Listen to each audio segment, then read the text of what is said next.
is possible to dramatically improve your dog's focus, their skill, and their overall behavior just by changing the questions that you're asking. No pills, no magic pixie dust, not even any textbooks to read. I am confident it is possible, and I'm going to prove it to you before the end of this podcast. And I'm going to give you the 4-step process that I give to all of my online students to help them to become more resourceful dog trainers. Hi, I'm Susan Garrett, and welcome to Shaped by Dog. Why is this important to dog training? It's particularly important for those of you who believe in training dogs the way that I train dogs, because reinforcement-based, game-based dog training is just different. And solutions to problems requires more outside-of-the-box thinking than traditional dog training would require. For example, pick any dog training problem. Let's say a dog has chewed your slipper. Now, old thinking, the first question would be, who's to blame? Did somebody leave the puppy loose? Is the puppy to blame because they're just naughty? Old thinking is someone's to blame.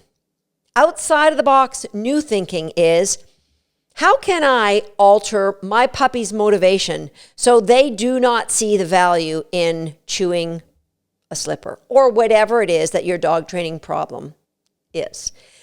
You see, the human brain is an amazing computer. If you ask it questions, it's going to give you answers. I'm going to give you proof right now. I said I would before the end of the podcast. I'm doing it right at the beginning. For those of you who are driving, I want you to pay attention to the road, but I want you to listen to this question. And I want you all to listen to the answer or the answers that your brain gives you. Okay, you ready for this question? Why do some people avoid spending time with me? Ask yourself that question. Why do some people avoid spending time with me? Now, right now, your brain is probably spitting out all the worst things anybody's ever said about you. Well, because you can be mean sometimes. Well, because you can be you can be aloof, and you can be snobby. People avoid spending time with you because they're intimidated by your brilliance. Like they just don't want to be around people who think they know everything. All right, so you ask your brain this question, it's going to give you the answers. What's a better question? Same thing. Why is it that the people I resonate most with love spending time with me? Well, it's because you resonate most with people who like to have fun in life, who see the value in kindness. You resonate most with people who are constantly trying to make the world a better place or be better to each other. Ask yourself a better question. Tony Robbins says that successful people are successful because they ask better questions. Imagine you get home from work and your plan is to train your dog. Now you're getting your stuff ready and you're thinking about your last training session or what you have to do, and you say to yourself, why do I suck so bad at this? Why is it my dog just can't get it? Like, is he stupid or something? What kind of headspace does that put you in? Is it overwhelmed? You feel maybe alone, slightly depressed, uncertain for sure. How likely is it that A, you're even going to go through with training the dog or come up with some hole on Facebook that you fall down, or Netflix that before you know it is 11:30 at night and I didn't get my dog trained. Yeah, we'll get around to that tomorrow. Now, what is a better question? I got to train my dog tonight. Okay, what one thing could I do right now that is going to make my dog better than they were yesterday? What one thing could I do to grow my dog's confidence in skill X? Now, your brain is going to say, hey, these are the 3 games that you played earlier in the week you had a lot of success with. Boom, why don't you go play those? Or your brain's going to say, hey, Log into Recallers. You haven't been on that program for like a week and a half. See what the last game that you were playing, start your session off with that, and then jump into a new one. Now your mood is inspired, it's supported, it's motivated, and it's prepared. And boy, oh boy, you will be training your dog. Ask yourself a better question. It puts you into a better frame of mind, and you will take action. Now, you ask yourself the wrong questions, and then you couple that with the darkness of some social media posts. Like, for example, if somebody posts something on social media that's got a lot of drama or open questions like, I can't believe they did that again, you're going to see 75 comments on that post like that. Versus somebody says, wow, I had a great day today. Everything just seemed to click for me. I am walking on cloud 9. You might get like 10 attaboys. Yeah. The challenge with social media is they reinforce you asking crap questions because you get more dopamine hits by people putting comments on your post. Stay away from the darkness. Stay away from the drama. The truth is, humans generally have more compassion for complete strangers than they do for themselves. It's a true story. Let's imagine you are a first-time dog trainer, and I'm going to put you as one of my online students. Maybe you're in Homeschool the Dog. You're training your dog in the park, and somebody happens by and they say, oh my gosh, you have got such a well-behaved dog. I am in awe of that. Hey, you look like you know what you're doing. And you're like, me? Okay, yeah. Yeah, my dog's kind of cool. Well, listen, I'm having such a challenge with my dog. We've got this 8-month-old puppy, and all he wants to do is eat the cookies out of my kid's hands. And I really want him to be a part of my family, and my kids really love him, and he seems to fit in. But this has got to stop. It's just driving us all crazy. Do you have any suggestions? Instantly, that question comes into your brain. What can these people do? Well, hey, if you have a couple of minutes, I belong to Susan Garrett's online program, Homeschool the Dog. Let me show you her game. It's your choice. You could go home and teach it to your kids, and then the dog's going to not maul their hands. And by the way, I suggest you jump on and listen to her podcast, Shaped by Dogs. She's got a lot of great ideas there. And if you are in a position, join one of her online programs. So you've given this person, this complete stranger, 3 great ideas. Your brain would do the same for you if you started asking better questions. You see, everybody is somebody's expert. You just need to start showing up as somebody's expert to yourself. Now, I'm not saying you will have all the answers, but it just puts you into a frame of mind to find the next best step. The next best step. That's what you want. You want to rehearse for your subconscious that you are resourceful. I'm not saying you're not going to have struggles. We will all have struggles. And here's the 4-step process that I ask all of my online students when they are wanting to post a question to our community. Now, the coaches, myself and my coaches, if we read a question that starts, oh, I'm so helpless. Oh, I just suck. Oh, I don't know what I'm doing in this program. You know, it starts us on, wow, Downer Debbie, I don't know if I really am up to answering this. I might have to go pour myself a adult beverage before I can answer your question.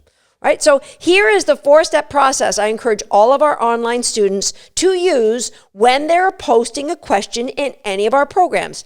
Step number 1, write an empowering question. And an empowering question will start with, here is what I currently see with my dog in the game I'm playing. Here is where I'd like to be. This is what I'd like to get.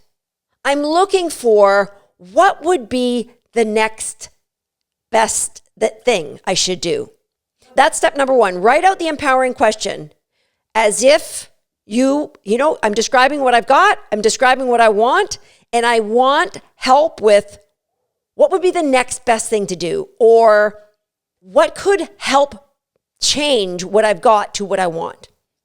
Now, step number 2, after you've written this empowering question, is you read it out loud to yourself like you are the person in the park asking your brain, hey, brain, I'm playing It's Your Choice, and my dog seems to get it right the second time, but I'd like to get it right the first time.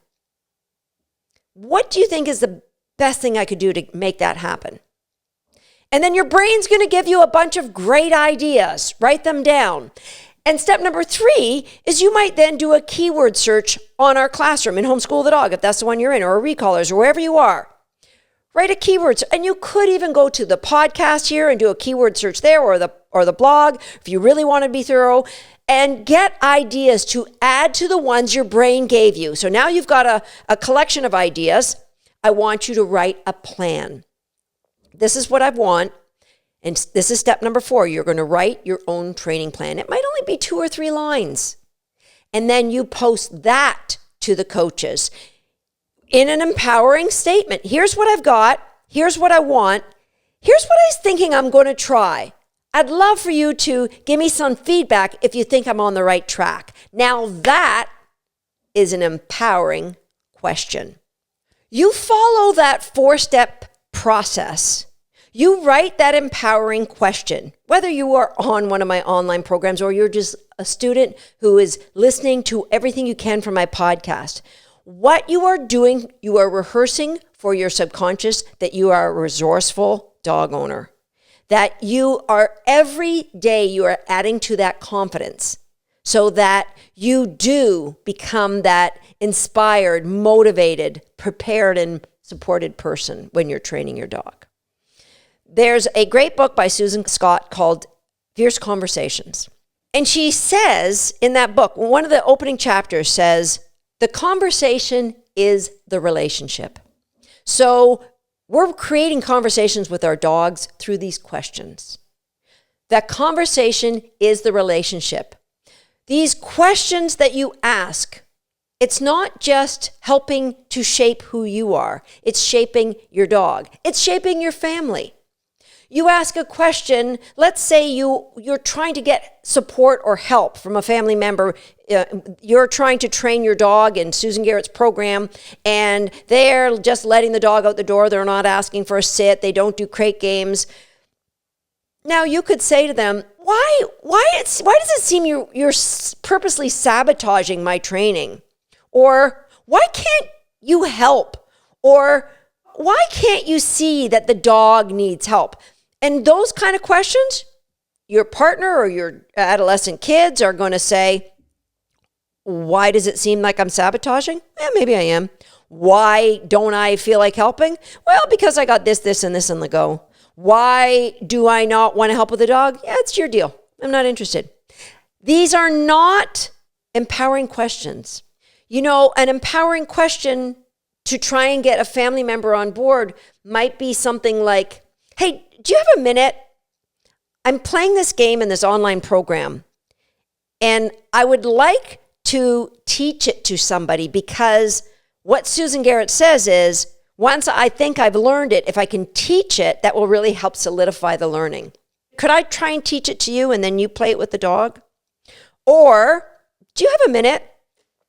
I'm doing one of Susan Garrett's online programs, and I'm going to play this game. I would love for you to watch this video and see if I'm getting the mechanics right. You know, you don't have to get them on board that much, but you could ask empowering questions that is going to make them at least do one thing. Hey, are you liking having a dog? Or, hey, have you seen a difference in Rusty's behavior since I've been doing this training? I would love if you could support me in this one way. Do you think if I asked you to get consistent with one thing that would work for you? It wouldn't? What would that look like? If it was going to work for you, what would I have to do to help support you so that it could work for you and Rusty? So ask empowering questions without nagging or belittling or threatening or say, woe is me, I can't do my work. And at the end of the day, guess what? If you're member of the family just isn't on board with this, the dog is still going to get trained. Maybe not quite as fast as if everybody was on board, but the dog will learn to listen to you and just not listen to the other person. And that's okay. The conversation you have with that person is the relationship. The conversation doesn't, if they don't want to be involved with the dog training, don't let that hurt your relationship. Ask better questions, have better conversations, have better relationships, and enjoy your best life. That's it for today. But hey, if you're watching this on YouTube, I would love for you to just hit the like button. Let me know that you're enjoying the podcast as my team and I are putting them together here for you to see on YouTube. And if you're watching this or you're listening to this in the car, please, please, please give me a ranking on iTunes or Spotify or wherever you're listening. And I'd love to read a review from you. And please be sure, let your friends and those people that stop you in the park, let them know that we've got great information to help any dog owner right here on Shaped by Dog. I'll see you next time.